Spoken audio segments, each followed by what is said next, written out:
Bonjour chers amis et bienvenue dans le troisième épisode de 9 minutes avec Madame Cécile, votre rendez-vous mensuel où nous explorons ensemble des sujets du quotidien qui nous touchent tous.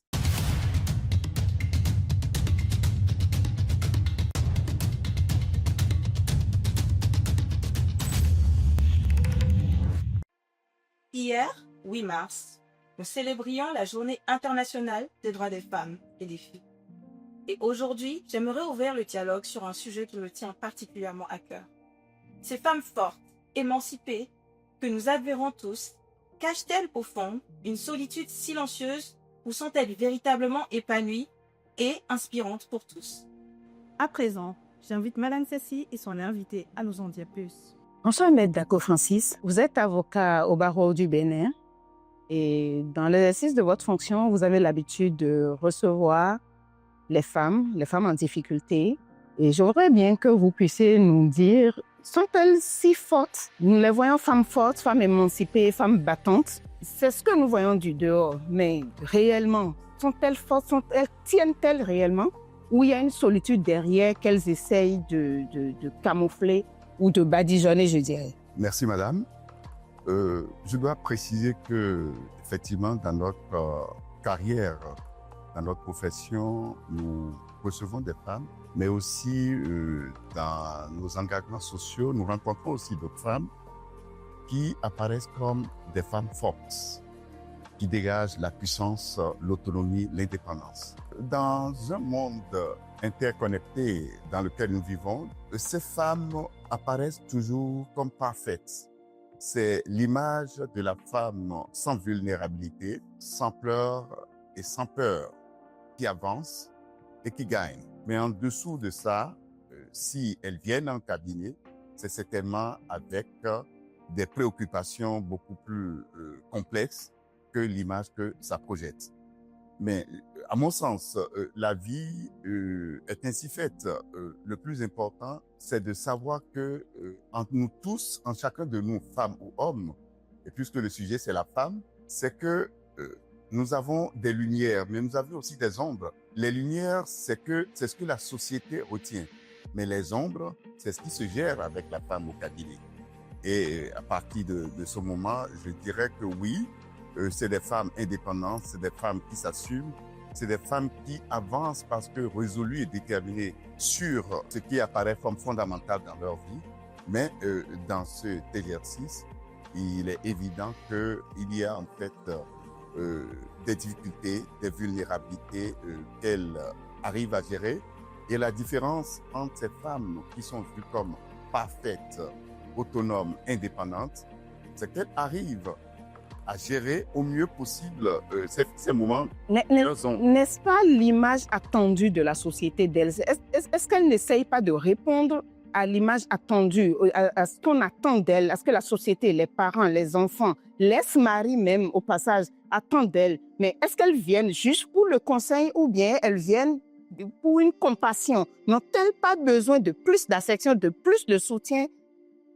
Oui, alors c'est certain que lorsque vous êtes lancé dans une image parfaite, l'objectif ultime, c'est de maintenir cette image. Et ça exerce d'abord une pression particulière sur vous-même. Vous faites des efforts pour maintenir cette image et vous faites des efforts pour que la société vous perçoive comme une femme autonome, indépendante, puissante et admirée de tous. Cela vaut-il la peine de faire tout ça parce qu'on attend une image de vous et vous essayez de paraître parfaite? Je dis bien paraître parfaite. Au-delà de tout, ça reste une femme avec sa vulnérabilité. C'est vrai qu'elle est combattante, elle a envie de gagner, elle a envie de décrocher. Mais elle reste une femme qui a besoin d'affection. A-t-elle le droit de crier « j'en peux plus » ? Oui, absolument. Elle a le droit de crier « j'en peux plus », mais elle a d'abord le droit de s'assumer. En vérité, il y a une question fondamentale que ces femmes se posent. Qui suis-je vraiment et quelles sont les choses qui apparaissent essentielles, fondamentales dans moi, ma vie? Quelle est ma mission? Elles ne veulent pas passer. Elles veulent qu'on retienne d'elles quelque chose. Donc, à partir de ce moment, c'est elles se comprennent et elles se prennent en main et elles s'assument. Maître, au risque de vous choquer, vous êtes un ami, vous êtes un frère et vous êtes mon conseil. Parfois, quand je viens vers vous, c'est parce que je suis perdue. C'est parce que je n'y comprends plus rien. C'est parfois parce que je me perds même dans mon identité. Et je viens vers vous pour avoir plus d'orientation, pour me rassurer que j'ai la bonne vue sur la situation. Et la société attend de cette femme qu'elle soit toujours parfaite, toujours carrée, toujours comme il faut. N'est-il pas temps qu'on dise toute la vérité, qu'elles sont en réalité fragiles, qu'elles doutent beaucoup et que parfois nous y allons à tâtons? Alors, d'abord, je dois préciser que la société n'attend rien de personne. C'est nous-mêmes qui nous fixons nos objectifs. Parfait, intéressant. Oui, absolument, parce que nous nous fixons nos objectifs, nous nous définissons par rapport à notre mission que nous nous sommes assignés et nous avançons avec. Mais dans toute mission suppose forcément des difficultés, des challenges à surmonter.